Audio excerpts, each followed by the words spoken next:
అదృష్ట రత్నాలయం జ్యువెల్స్ అదృష్ట రత్నం అష్టైశ్వర్యాలకు మహానిలయం.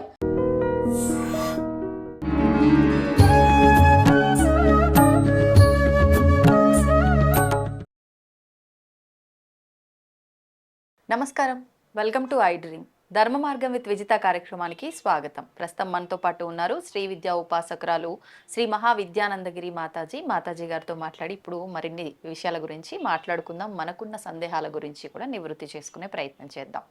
అమ్మ నమస్కారం. శ్రీమాత్రే నమః. అమ్మ, శివుడు త్రిమూర్తులలో ఒకరు, 3 కన్నులు కలవాడు, ఎన్నెన్నో చెప్తూ ఉంటాం శివుడికి సంబంధించి.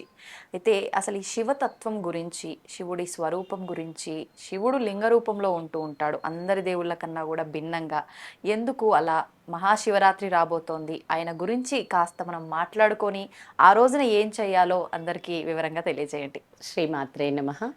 నా గురుదేవులు సంత సదానందగిరి బాబా వారి పాదపద్మాలకు, పూజ్య గురుదేవులు శంకరానందగిరి మహారాజ్ వారికి నమస్కరిస్తున్నాను. శ్రీ మహాగణాధిపతయే నమః, శ్రీ మహాసరస్వత్యే నమః, శ్రీ గురుభ్యో నమః, శ్రీ శివాయ గురవే నమః, శ్రీ శ్రీమాత్రే నమః. సదాశివ సమారంభాం శంకరాచార్య మధ్యమాం అస్మత్ ఆచార్య పర్యంతం వందే గురు పరంపరాం. శివుడు త్రిమూర్తులలో ఒకరు. శివం అంటే మంగళకరమైన, శుభప్రదమైన. ఈయన లయకారకుడుగా, అంటే సృష్టించేది బ్రహ్మ, పోషించేది విష్ణువు, తర్వాత కలుపుకునేది లయకారకుడైన శివుడు అంటారు. 3 చెప్తారు కానీ 5 ఉంటాయి. సృష్టి, స్థితి, లయ, తిరోధాన, అనుగ్రహ అని 5 ఉంటాయి. ఇవేంటమ్మా? మరి అదే సృష్టి, స్థితి, లయ, తిరోధానానుగ్రహ కారిణ్యాహ అంటూ అమ్మని కొలుస్తామన్నమాట. శ్రీ చిత్ రూపిణ్యాహ. మళ్ళీ అమ్మని ఏమంటామంటే చిత్ అంటే ఆకాశం లేదా మన లోపల ఉండే శక్తి, ఇలాంటి ఎన్నో వస్తాయి అన్నమాట. సంకల్ప శక్తి. ఈ శివ సంకల్పాన్ని చిత్ శక్తి అంటామన్నమాట. శివ సంకల్పాన్ని చిత్ శక్తి అంటాం. అయితే సృష్టి ప్రారంభానికి పూర్వం ఏమీ లేదు, ఉన్నదొక్కటే అంటారు మన వేదాలు. అంటే సృష్టి ప్రారంభానికి ఏం లేదు, అసలు ఒక్కటే ఉంది, ఉన్నది ఒక్క పదార్థం. ఏంటమ్మా ఆ పదార్థమే బ్రహ్మ పదార్థం. తర్వాత ఈ మధ్యలో ఒక 12 ఇయర్స్ బ్యాక్ కూడా సైంటిస్టులు ఒక మాట చెప్తారు, ఒక అండం లాంటిది, అంటే ఎగ్ లాంటి దాంట్లో నుంచి ఈ యూనివర్స్ అంతా ఫామ్ అవుతూ వచ్చింది అంటారు. మన వాళ్ళు ఏం చెప్తారు, బ్రహ్మాండం బద్దలయ్యి విశ్వం ప్రారంభమైంది అంటారు.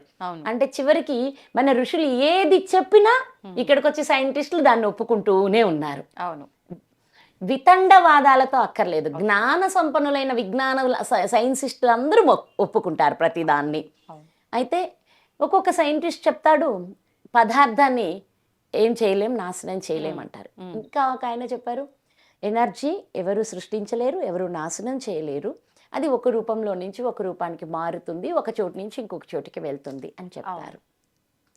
అదే విధానంలో పదార్థం మాయమైతే శక్తిగా మారుతుందని, శక్తి పదార్థంగా మారుతుందని చెప్తారు. ఇక మాస్, దాన్ని ఏమంటారంటే E=mc² అంటారు. E=mc, energy, mass. Energy, mass 2 ఉన్నాయి. మాస్ కానీ లేదనుకో, అంటే శరీరం మాస్, శరీరం లేదనుకో, ఈ శరీరం దహనం అయిపోయినా లేకపోతే పంచతత్వాల్లో డిసింటిగ్రేట్ అయిపోయినా అది మారేది ఎనర్జీగా మారుతుంది. ఎనర్జీ మళ్ళీ విశ్వంలో కలిసిపోతుంది. శరీరం వల్ల అది ఇక్కడ వరకు మాస్ ఉంది, ఈ మాస్ ఏమైందంటే మాస్ ఎనర్జీగా మారిపోతుంది. మళ్ళీ కొంతకాలానికి ఎనర్జీ మాస్గా మారుతుంది. ఇదే సృష్టి మూలం. సృష్టిలో మొట్టమొదట సదాశివుడు ఉన్నాడు. ఆయన సంకల్పించాడు, నేను అనేకమవుదును అని సంకల్పించాడు. ఆయన ద్వారా, ఆయన సంకల్పానుసారంగా ఆ అండం బద్దలయ్యి అందులో ఉన్న, అంటే ఇక్కడ మనకి అర్థం అవ్వడానికి కణాలు, అణువులనే చెప్పుకోవాలి, అర్థం అవ్వాలి కదా. అందులో ఉన్న ఆ ఎనర్జీ కణాలుగా, కణాలు ఒక్కొక్క రూపంగా మొదలయ్యాయి అని మొత్తం 4 చెప్తారు. ఫస్ట్ మినరల్ కింగ్డమ్, అంటే కొండలు అవన్నీ ఏర్పడ్డాయి అంటారు. తర్వాత ప్లాంట్ కింగ్డమ్, వృక్షాలు. తర్వాత యానిమల్ కింగ్డమ్, జంతుజాలం. అన్నీ ఏర్పడ్డాయి. ఎన్ని ఏర్పడినా ఆయనకి పూర్ణం కాలేదు అని మనిషిని పుట్టించాడు. ఈ మనిషికి ఏమిచ్చాడు అంటే ఆయన సృష్టించిన ప్రతి దాన్ని, అంటే కొండలని అవును. వృక్షాలని జంతుజాలాన్ని రక్షిస్తూ తను సుఖంగా జీవించే నియమాన్ని మనిషికి ఇచ్చేశాడు పరమాత్ముడు. అవును. అక్కడ మొదలయ్యి సృష్టి ఆయన శివుడు మళ్ళీ ఆయన మూడుగా విడిపోతాడు, మళ్ళీ ఆయనే. కానీ అందులో నుంచి వచ్చే చైతన్యం అంతా పురుష రూపంగాను, అందులో విడుదలైన శక్తి రూపంగాను వ్యాపించింది అంటారు. అందుకే పరమేశ్వరుడు పరమేశ్వరి, శివుడు శివాని, భవుడు భవాని అంటారు, రుద్రుడు రుద్రాణి, భైరవి భైరవుడు అంటారు. అంటే రెండు ఒక్కటే. పుంలింగం అయితే అక్కడ పురుషుడిగా పలకరిస్తున్నాం, శక్తి రూపం అయితే స్త్రీగా ఉచ్చరిస్తున్నాం అన్నమాట. ఇక్కడ శివుడి యొక్క ధర్మం ఏంటి అంటే యావత్ జగత్తుని అమ్మతో కలిసి నడిపించడం. ఆ అమ్మ పని ఏంటయ్యా అంటే, అందుకే మన లలితా సహస్రనామంలోకి వెళ్తే దేవా కార్య సముద్యత అంటాం. అంటే ఆయన ఏది సంకల్పించాడో అది పూర్తి చేయడం అమ్మవారి పని. ఈ ఇద్దరు ఇలా ప్రారంభించారు.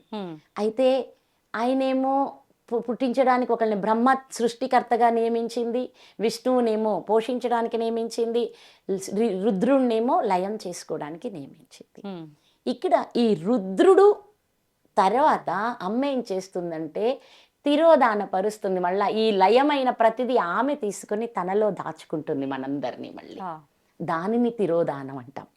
అనుగ్రహం అంటే మళ్ళీ పుట్టి తరించడానికి అమ్మవారి అనుగ్రహంతో మళ్ళా మనం పుట్టి తరించి పరమేశ్వరంలో జన్మరాహిత్యం పొంది కలవడానికి అమ్మవారి అనుగ్రహం లభిస్తే మళ్ళా పుడతాం. అందుకని సృష్టి స్థితి లయ తిరోధానానుగ్రహ కారుణ్య అన్నీ చేసేది ఎవరిక్కడ? శివశక్తి ఐక్య రూపమే. ఇద్దరూ కలిసి ఈ 5 చేస్తూ ఉంటారు అని చెప్తారు. అలాంటి శివుడిని మనం శివరాత్రి రోజు విశిష్టంగా అర్ధరాత్రి వేళ ఎందుకు కొలుసుకుంటాము?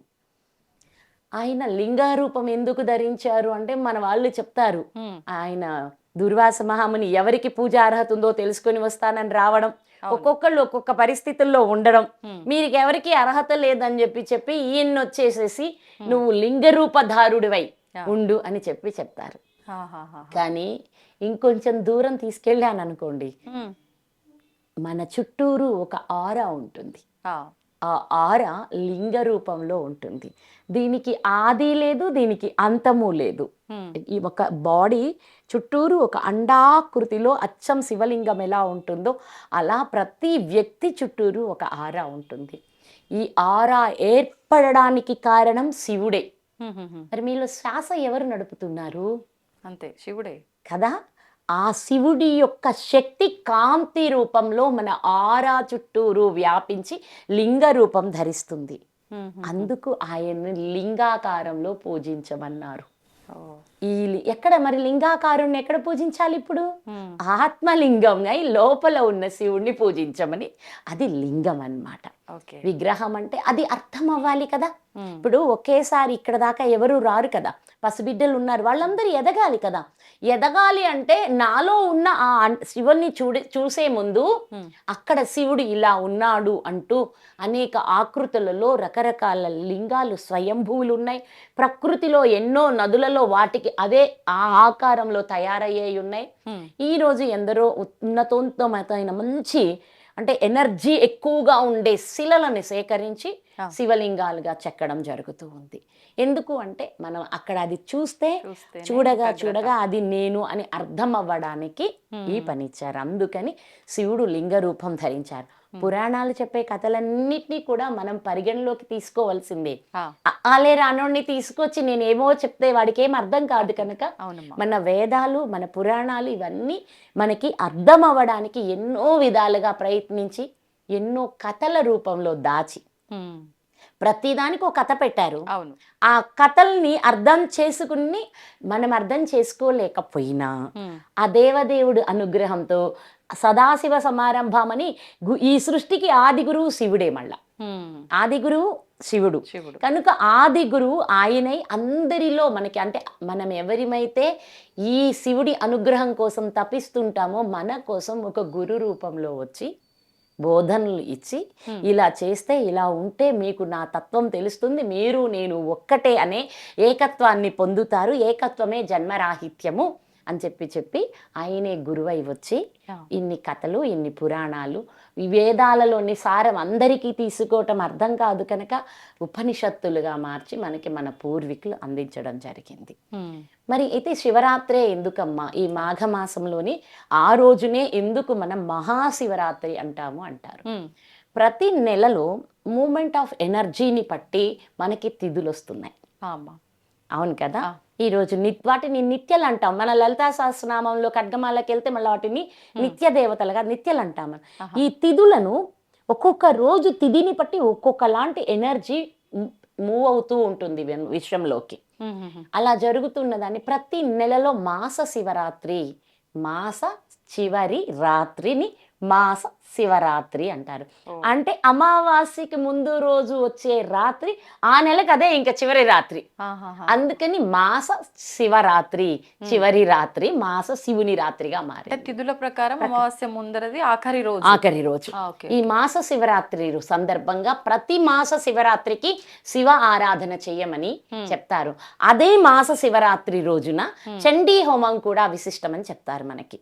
అంటే ఏంటి, అక్కడ ఇద్దరిని ఆ రోజే కొలవాలి అని దాని అర్థం. అమ్మవారినైనా స్వామినైనా ఇద్దరిని కొలవాలి ఆ రోజు అని దాని అర్థం. అందుకని శివుణ్ణి ఆరాధించుకొని అమ్మవారిని పూజించుకుంటే ఆ ఇద్దరి యొక్క శక్తి ఏకమవుతుంది. ఆ బ్యాలెన్స్ అయిన ఎనర్జీతో మనం మన కర్తవ్యాలు నిర్వర్తించుకోవడానికి, మనం ఉన్నతంగా ఆధ్యాత్మికంగా ఎదగడానికి, ఎప్పుడూ చెప్తాను, ప్రతిగా మానవుడిగా జీవించామంటే మనకి 2 రెక్కలు అవసరం. పక్షికి ఎలా అయితే మనకి ఇటు భౌతికంగా మనం బాగుండాలి, ఇటు ఆధ్యాత్మికంగా మనం బాగుండాలి. ఒట్టిగా ఆధ్యాత్మిక సాధన చేసుకుంటే మేము సన్యాసులం అయిపోతాం. ఇంకంతే, వాళ్ళకి ఇంక వేరే ఇంకేం ఉండవు అన్నమాట సంపాదనల మీద. మరి అందరూ అదే అయిపోతే ఆనందంగా ఉండాలంటే వాళ్ళకి ధనం కావాలి కదా. కనుక ప్రతి ఒక్కళ్ళకి ధనము అన్ని సంపాదించుకునే హక్కు కుటుంబంలో ఉన్న అతనికి వచ్చిందని చెప్పుకున్నాం కదా మనం. కాబట్టి ఇవి కావాలి మాకు. పరిపూర్ణంగా ఏ కోరిక నెరవేరాలని కోరుకుంటున్నామో ఆ కోరికలు నెరవేరడానికి ఈ రోజు చేసే విశిష్టమైన పూజ త్వరగా అనుగ్రహం లభిస్తుందని మాస శివరాత్రి వేళ పరమేశ్వరుని అభిషేకానికి, అమ్మవారి పూజకి అంత పవిత్రత ఇచ్చారు. ఇక్కడ మాసం అంటూ ఎనర్జీ 12 రాసులు, 12 మాసాలు, 12 చక్రాలు. అమ్మ అదేంటి అనకండి, 6 చక్రాలు చెప్తాము, 12 చక్రాలు ఉంటాయి. అంటే ఒక నాడికి ఈ ఎనర్జీ కనెక్ట్ అయి ఉంటుంది. ఇటు 2 వైపులా ఉంటుంది ఆ చక్రం. సుషుమ్నా నాడి ఇలా వెళ్తుంటే ఆ నాడికి ఒకవైపు కాదు 2 వైపులా చక్రాలు వ్యాపించి ఉంటాయి. ఈ చక్రాలు 6 చక్రాలు 12గా మాట్లాడుకుంటాం. ఈ 12 మాసాలలో 12 చక్రాలలో జాగరణ జరుగుతూ ఉంటుంది. అలా జరుగుతూ ఉన్న ఎనర్జీ ఇదంతా ఈ 12 సంఖ్యకి ఎందుకు లింక్ అయి ఉందమ్మా? చెప్పాను కదా, మన లోపలే ఉన్నది ఆ 12 అంతా. ద్వాదశ రాసులు అనేది మళ్ళా ద్వాదశ చక్రాల రూపంలో మనలోనే ఉంది అదంతా అని. ఆ చక్రాల లోపల నుంచి ఎనర్జీ మూవ్ అవుతూ ఉన్నప్పుడు మీరు అడిగారు ఒకరోజు మాఘమాస రథసప్తమికి అడిగారు కదా.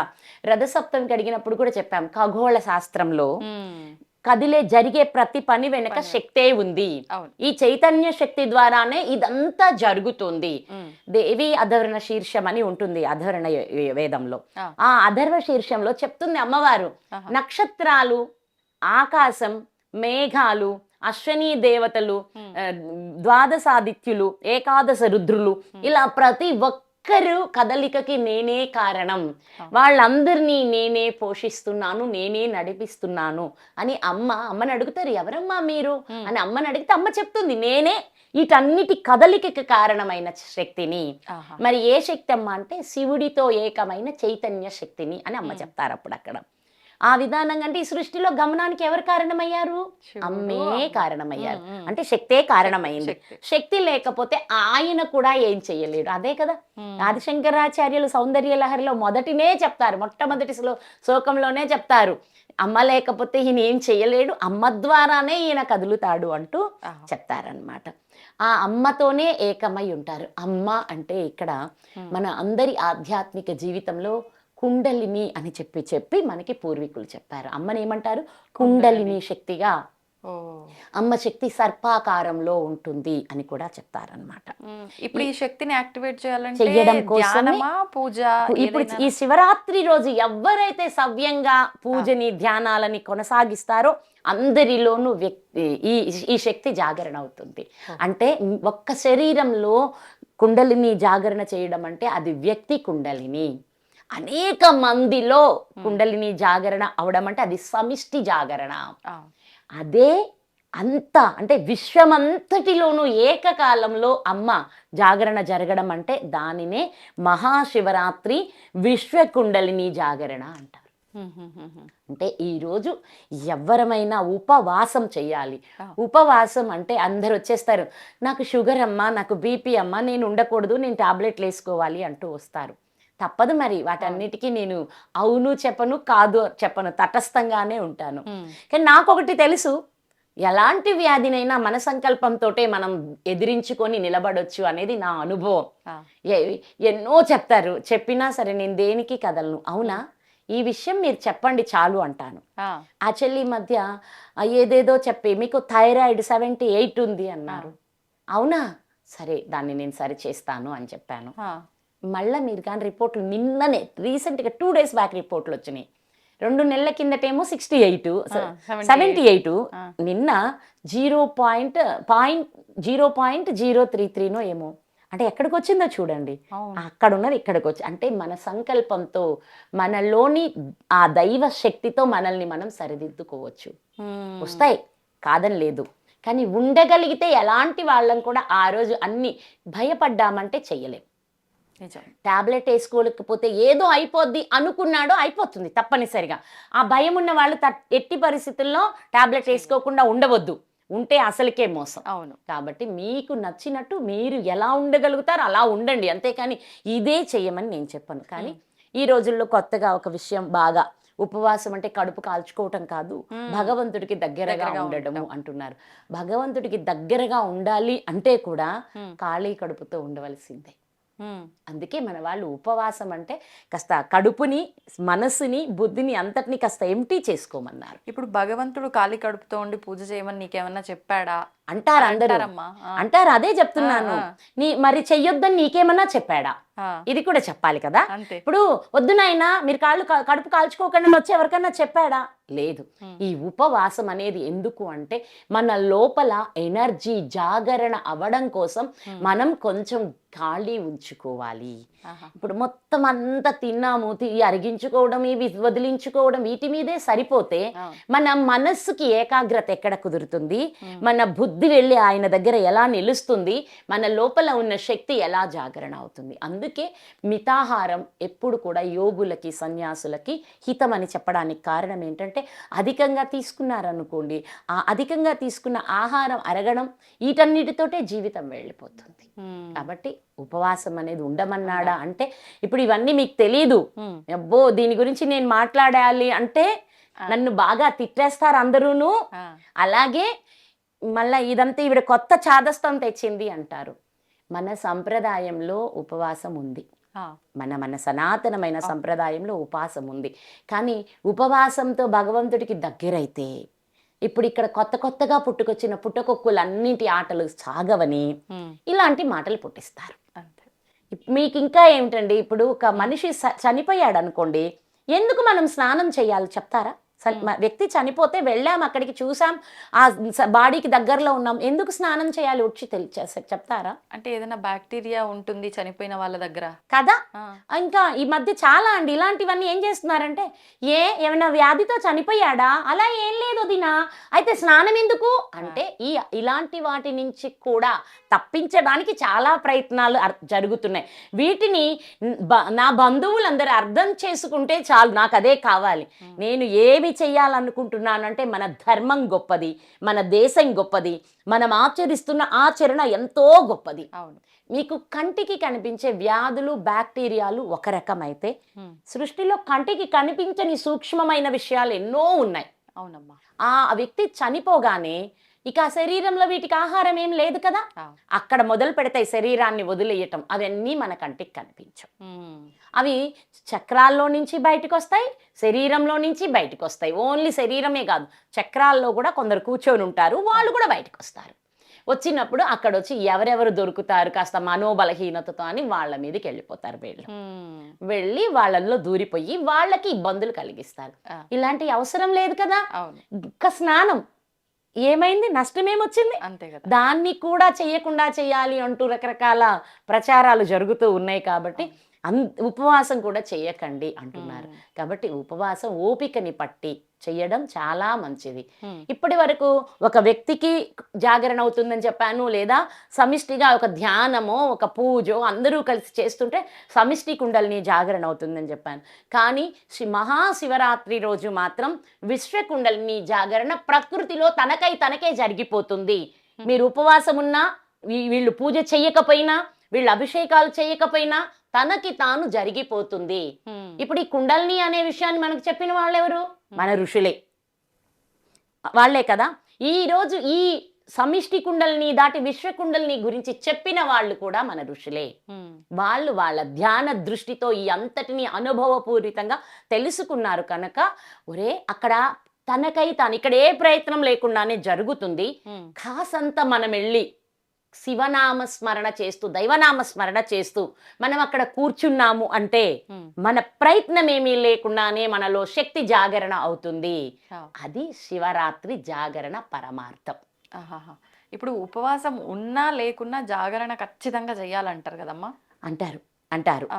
అంటే జాగరణకి ఎక్కువ పుణ్యం అంటే జాగరణ ఎక్కువ పుణ్యం అంటే జాగరణలో కూడా సినిమాలు చూస్తాము, లేకపోతే టైం పాస్ కబుర్లు, ఇంకా రకరకాల వాటితో జాగరణ కాదు.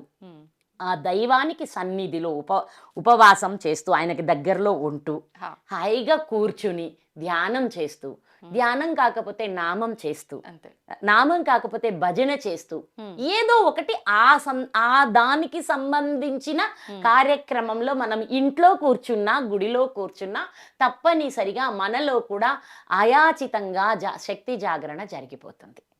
ఇంకా దీనికి ఇంకెవ్వరు అది జరగాలి ఇది జరగాలి అని. కుండలిని శక్తి జాగరణ అంటే డెవలప్మెంట్ అని, అభివృద్ధి చెందాలి అంటే మనలో జాగరణ జరగాలి. విశ్వ అభివృద్ధి కోసమే ప్రతి ఒక్కసారి ఇలా జరిగేలా యూనివర్సల్ ప్లానింగ్ లో అది తనకి తానే, అదే మనమేం చెయ్యట్లేదు. ఈ డెవలప్మెంట్ కావాలి అనుకున్న వాళ్ళందరము తప్పనిసరిగా ఈ శక్తి జాగరణ జరిగే అద్భుత అవకాశాన్ని సద్వినియోగపరచుకోవాలి. ఎలా అభివృద్ధి చెందాలి? మీరు ఆధ్యాత్మికంగానా, ఆర్థికంగానా, పదవ, ఉద్యోగమా, మీరు చేస్తున్న వృత్తి దేనిలో మీరు ఎదగాలి అని మీరు అనుకుంటున్నారో వాటన్నింటికి ఈ రాత్రి వేళ జరిగే ఈ యొక్క కుండలిని జాగరణ శక్తి మనం స్వీకరించగలిగితే అప్పుడు తప్పకుండా జరుగుతుంది. ఇప్పుడు ఈ జాగరణ కూడా అమ్మ చాలా మంది 12 దాటితే ఇంకా పడుకోవచ్చు అని, కొంతమంది బ్రాహ్మీ ముహూర్తం వరకు మెలకుతో ఉండి ఆ తర్వాత పడుకోవచ్చు అని ఇలా చూస్తూ ఉంటాం. మరి కొంతమంది అసలు ఆ నెక్స్ట్ డే నైట్ వరకు మళ్ళీ పడుకోవద్దు అంటూ ఉంటారు. అసలు కరెక్ట్ విధానం ఏంటమ్మా? నెక్స్ట్ డే రాత్రి వరకు పడుకోకపోవడం అదే కరెక్ట్. ఎందుకు అంటే అవేకన్ అయింది కదా, మళ్ళీ దాన్ని డార్మెట్ అవ్వకుండా మనం చూసుకోవాలి. డార్మెట్ అవ్వకుండా చూసుకోవాలి. అందుకని కాస్త 12 ఆ టైం వరకు కొద్దిగా రిలాక్స్ అవ్వచ్చు. నిజం చెప్పాలి అంటే 12 లోపు కాస్త తట్టుకోలేని శరీరాలు రిలాక్స్ అవ్వచ్చు. ముఖ్యంగా ఉండవలసింది 12 గంటల నుంచే. ఇప్పుడు అక్కడ జాగరణ జరిగేది. అందుకే లింగ ఉద్భవ కాలం అంటే ఎనర్జీ ఉద్భవిస్తుంది అని. ఎక్కడి నుంచి ఉద్భవిస్తుంది అంటే మన కింది లోకాల నుంచి ఊర్ధ్వముఖంగా వస్తుందన్నమాట శక్తి. అందుకని లింగోద్భవ కాలం అని ఆ సమయంలో మనం మేలుకొని ఉండాలి. లింగోద్భవ కాలం అవ్వగానే శివ కళ్యాణాలు చేస్తారు. అభిషేకాలు కళ్యాణం, అభిషేకాలు చేసి అభిషేకం అయిపోయింది శివ కళ్యాణం చేస్తారు. అంటే ప్రకృతి పురుషులని సమైక్యంగా అంటే ఎనర్జీని కలపడుతున్నాము అనే భావన అనమాట. అంటే శివశక్తి ఐక్యం చేస్తున్నాం అనేది కళ్యాణం యొక్క రహస్యం అన్నమాట. శాంతి కళ్యాణం అని కూడా అంటారు దాన్ని. అంటే అలా ఉధృతంగా జాగరణ అవుతున్న శక్తిని శాంతింప చేయడానికి మనం ఈ అభిషేకాలు ఇవన్నీ చేస్తాము. ఎనర్జీ గురించి మనం ఇప్పుడు సునామీ ఇట్స్ ఆన్ ఎనర్జీ, అంతేగా. అలాగే తుఫాన్, సైక్లోన్ అంటాము, ఇట్స్ ఆన్ ఎనర్జీ. వాటి ఏటికి మనం వెళ్ళి ఎదురు నిలవగలం కదా? దేనికన్నా మనం తట్టుకోలేం కదా. ఏది అగ్ని విజృంభించినా, భూమి విజృంభించినా, గాలి విజృంభించినా, నీరు విజృంభించినా, ఆకాశంలో ఏదైనా మొదలుపెట్టి విస్ఫోటనం మొదలైనా దేనికి ఎదురు తిరగలుగుతాం మనం ఈ సృష్టిలో కదా? అంటే అదే శక్తి, ద పవర్ ఆఫ్ ఎనర్జీ. దాని జోలికి ఎవ్వరం వెళ్ళలేము. అలాంటి అద్భుతమైన శక్తి ఈ విషయంలో. అయితే ఈ కళ్ళు చూడలేకపోతున్నాయి కాబట్టి ఏదో అనుకుంటున్నారు అందరూ. ఈ కళ్ళు చూడట్లేదు కాబట్టి ఓకే ఏదో ఇక్కడ ఏదో మాటలు చెప్తున్నారు అనుకుంటున్నారు. చూడగలిగే రోజు వస్తే నువ్వు చూడగలవు. నువ్వు ఆ స్థితికి రా. వివేకానంద స్వామి వెళ్ళి అమ్మవారిని మీరు చూసారా అంటే నేను చూశాను అన్నారు రామకృష్ణ పరమహంస. ఎలా చూశారు అంటే నిన్నెలా చూస్తున్నానో అమ్మని కూడా అలాగే చూశాను అంటారు ఆయన. మరి నేను చూడాలి అంటేను అంటే అవును నువ్వు కూడా చూడగలవు, కానీ దానికి కొన్ని విధానాలు ఉన్నాయి. అది ఆచరిస్తే నువ్వు తప్పకుండా దేవుణ్ణి చూడగలవు. అర్థమైందా? కాబట్టి ఏంటంటే దైవాన్ని చూడాలి అంటే మనం దానికి ఇప్పుడు మనం సినిమాకి వెళ్ళాలంటే ఇంట్లోకి వస్తుంది ఏంటి, వెళ్ళాల్సిందే కదా. మరి ఆ చిన్న విషయానికే మనం అది చెయ్యాల్సి ఉంటే వాళ్ళకి టికెట్ కొనాలి, వాడు ఇచ్చిన సీట్లో డిసిప్లైన్గా కూర్చోవాలి, మనం ఏదంటే అది చేస్తే ఒప్పుకోరు, అన్నీ ఉన్నాయి కదా. ఇక్కడే మరి ఈ సృష్టికే మూలమైన ఆ మహాకాళిని చూడాలి అంటే, ఆ మహాకాళిని చూడాలి అంటే మనకి కొన్ని ఉన్నాయి కదా, దాన్ని ఆచరిస్తే ఆ దైవాన్ని మనం చూడగలుగుతామని.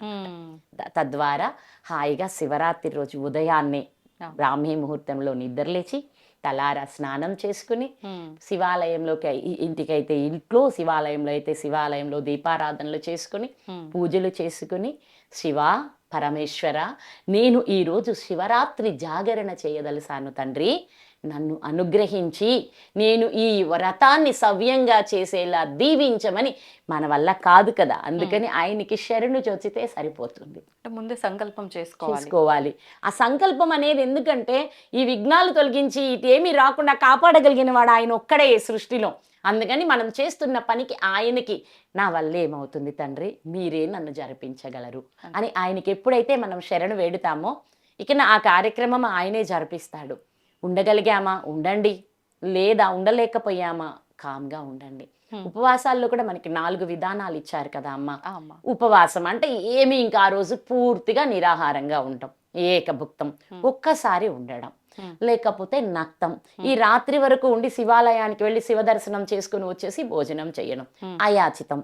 మీరు ఉండాలనుకున్నారు కానీ ఆ దేవదేవుడికి మీరు ఉండడం ఇష్టం లేదు అంటే మీ శరీరమో ఏదో ఆయన ఇంకొకరి ద్వారా నీకేదో ఇంత పంపిస్తారు, దానిని అయాచితం అంటాం. అది దైవ ప్రసాదం, తీసేసుకోవచ్చు, ఖచ్చితంగా తీసుకోవాల్సింది, తప్పేమీ లేదు. అది పరమాత్మనికి ఇచ్చేసామా, మన బాధ్యత అంతా ఆయనకే ఇచ్చేసాం. ఆయన ఏది ఇస్తే అదే నాకు మహద్భాగ్యం అన్నాం. నీకు ఏది ఇవ్వాలో, ఇప్పుడు బిడ్డకి ఏమి ఇవ్వాలనే తల్లికి తెలిసినంతగా ఇంకెవరికైనా తెలుసా? మరి తల్లి తండ్రి వాళ్ళిద్దరే మన రక్షకులైనప్పుడు, మనకి సర్వం వాళ్ళే అయినప్పుడు వాళ్ళు ఏం చెప్తే అది చెయ్యడమే అయాచితం. ఇప్పుడు మేమున్నా అనుకోండి, మేము సన్యాసులం ఇదిగో ఉపవాసం చేస్తామని మేము అనడానికి కూడా లేదు. అలాగని చెప్పి మీరు అన్నం పెట్టినని అడగడానికి కూడా లేదు. మాకేది జరిగితే అది ఆ రోజు హాయిగా శివుడితో ఏకమై కూర్చుంటాం, సాధన చేసుకుంటాం. మీ బొట్టి బిడ్డలు వస్తే ఇలా ఉండండి అని 4 మాటలు చెప్తాము. ఈలోపు ఎవరన్నా వచ్చి మాత అని ఇట్లా అంటే తీసుకుంటాము, ఎవరు రాకపోతే మౌనంగా కూర్చుంటాము. అందుకని దాన్ని ప్రత్యేకించి ఉపవాసాలు చేస్తున్నాం, దీక్షలు చేస్తున్నాం అనడానికి ఇంకా సన్యాసులకి అది ఉండదు. కానీ మిగతా అందరూ ఎవరైతే గృహస్థాశ్రమంలో ఉన్నారో, ఎవరైతే ఇవి వానప్రస్థాశ్రమంలో వాళ్ళు కూడా ఆచరించవచ్చు. వీళ్ళందరూ ఇవన్నీ చేసుకుని చక్కగా పరమేశ్వరి అనుగ్రహం పొంది సుఖంగా ఉండొచ్చు. సింపుల్గా చేసుకోవాలి అంతే. వీటి కోసం మనకి లేని వాటిని పెట్టి హంగామాలు చేయొద్దు, అప్పులు చేసి ఆయన్ని అస్సలు ఆరాధించవద్దు. ఇవేయో పెట్టి ఏదో చేసేస్తే ఏదో వస్తుందని వాటి కోసం పరుగులు తీయొద్దు. నీ లోపల ఉన్న ఈ హృదయంలో నుంచి ఉన్న అన్నీ తీసి ఆయనకి సమర్పిస్తే ప్రేమ, స్వచ్ఛత, క్షమ, దయ ఇలాంటి ఎన్నో పుష్పాలు ఇక్కడ హృదయంలో ఉన్నాయి. వీటిని పరమేశ్వరులకు సమర్పించుకుంటే మనకి ఏం కావాలో అది ఆయనే ఇచ్చేస్తారు తప్పకుండా. ఓం నమ శివాయ. శ్రీ శివాయ గురవే నమః. ఓం నమ శివాయ అమ్మ, ధన్యవాదాలు.